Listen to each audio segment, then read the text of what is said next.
Non, ce n'est pas une compaction de César.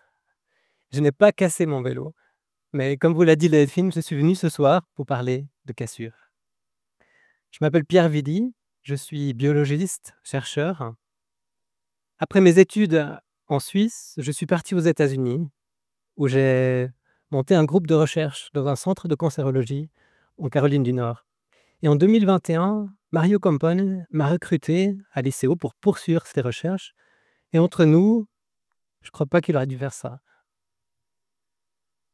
Parce que mon but, en fait, c'est de fermer l'ICO.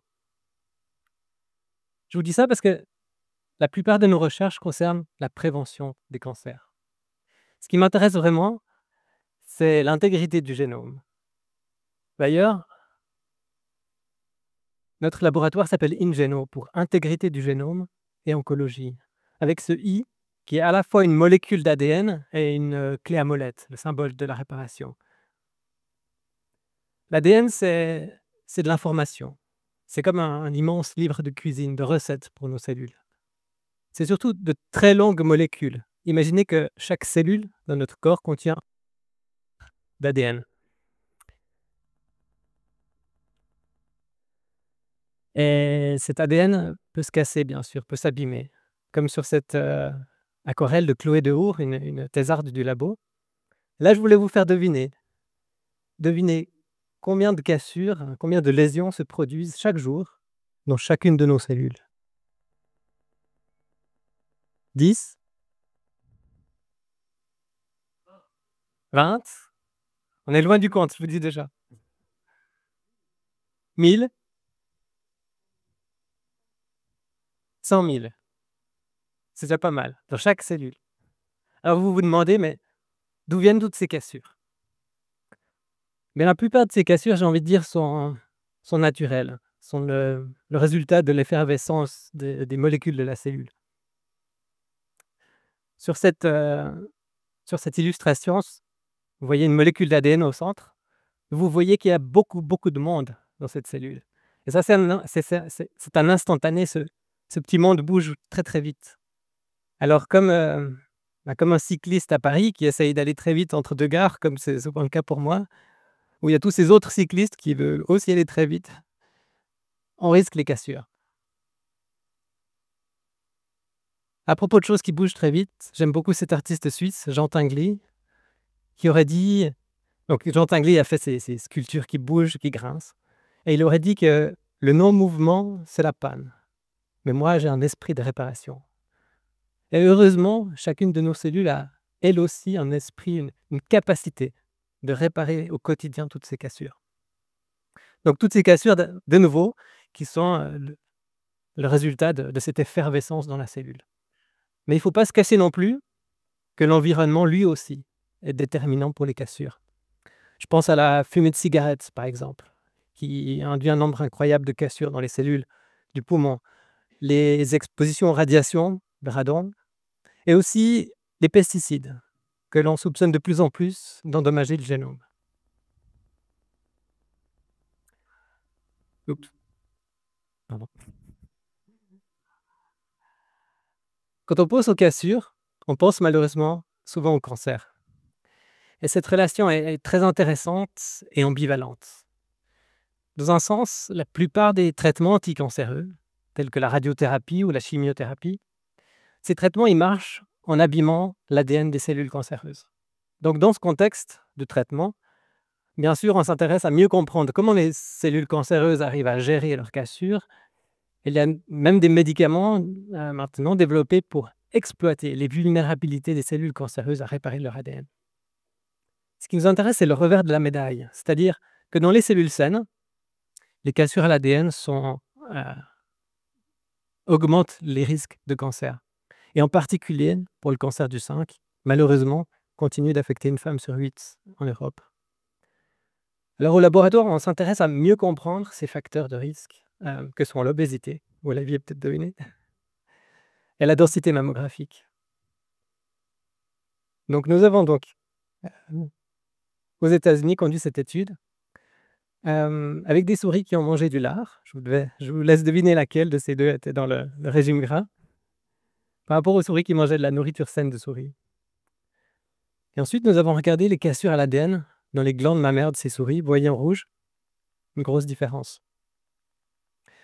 Pour mieux comprendre cette relation entre l'obésité et les cassures dans la glande mammaire, on utilise aussi des modèles de culture en 3 dimensions. Si vous voulez, des glandes mammaires miniatures que nous produisons au laboratoire et qui nous permettent de disséquer, de mieux comprendre ces mécanismes qui lient l'obésité au risque de cancer. L'autre facteur de risque qui nous intéresse, c'est la densité mammographique. Il faut savoir qu'une femme avec une forte densité mammographique a environ 5 fois plus de risques de développer un cancer du sein. Et en réalité, on comprend très bien le pourquoi encore. Alors, vous l'aurez probablement deviné, nous, on s'intéresse à savoir est-ce que cette densité mammographique a quelque chose à voir avec la réparation de l'ADN, avec l'intégrité du génome. Une densité élevée, c'est avant tout un tissu rigide. Alors pour ce projet, on a développé des nouvelles méthodes qui nous permettent de placer des cellules du sein dans un contexte mou ou dans un contexte rigide et de suivre en fait leur capacité de gérer ces cassures. Donc voici ces cellules sous le microscope. Et je vais vous montrer un petit film qui montre comment ces cellules réagissent à des radiations qu'on utilise pour induire des cassures. Donc vous voyez, hop, on a irradié ces cellules. Ces petits points représentent les cassures à l'ADN et les cellules réparent. On s'est ensuite demandé, mais qu'est-ce qui se passe si ces cellules sont dans un contexte mou ou dans un contexte rigide? Alors voici, vous voyez des cellules dans un contexte rigide en rouge. Ces cellules répondent rapidement, réparent rapidement. On voit le nombre de ces cassures au fil du temps. Par rapport aux cellules sur un contexte mou, où la réponse est totalement différente. Donc on commence à réaliser que le contexte mécanique du tissu semble avoir un rôle très important sur la façon dont les cellules peuvent réparer leur ADN, réagir aux cassures. Alors ce projet, ainsi que le projet sur l'obésité, sont assez fondamentaux, mais notre but vraiment, c'est de mieux comprendre ces facteurs de risque pour pouvoir ensuite mieux les prévenir. Je voudrais maintenant vous parler d'un projet un petit peu plus, j'ai envie de dire concret, j'espère plus immédiat. On a parlé avant du fait que les pesticides sont soupçonnés d'endommager notre génome. On sait dans tous les cas que l'exposition aux pesticides augmente les risques de cancer chez les enfants, aussi bien que chez les adultes. Mais c'est très compliqué d'étudier cette relation parce que, bien sûr, les cancers mettent des dizaines d'années à se développer. Et c'est aussi très difficile de reproduire dans des souris ou dans des cellules les expositions humaines. Alors, nous avons décidé d'utiliser des humains pour cette étude, plus spécifiquement des enfants, et encore plus spécifiquement leurs cheveux. Il faut savoir que les pesticides auxquels nous sommes exposés, ainsi que tous les autres polluants, se retrouvent un jour ou l'autre dans nos cheveux. Donc nous collectionnons des mèches de cheveux pour étudier les expositions. L'aspect plus nouveau du projet, c'est de s'intéresser aux effets biologiques de ces pesticides, en prélevant pas seulement le cheveu, mais aussi le follicule, donc la racine du cheveu. Et vous voyez sur l'image tous ces petits points à la racine du cheveu qui sont des cellules très intéressantes. Si on zoome, on voit les noyaux de ces cellules avec les petits points de cassure, ce qui nous permet de mettre en relation, d'une part, les expositions de ces enfants aux pesticides et l'effet biologique, les cassures, dans les cellules de leurs cheveux.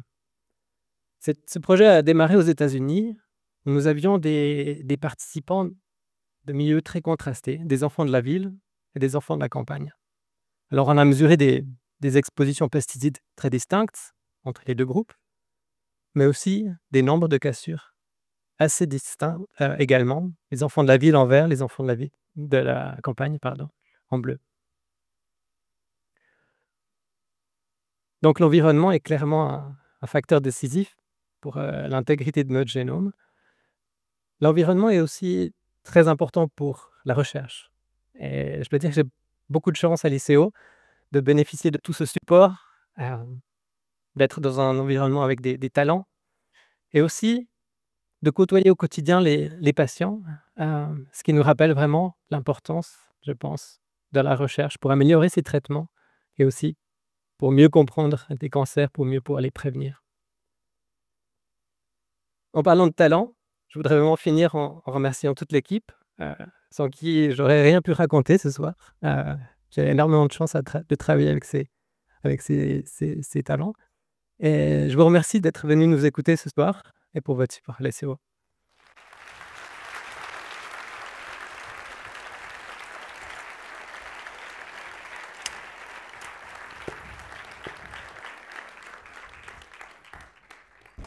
Je vous avais bien dit, il n'est pas cassé ce vélo.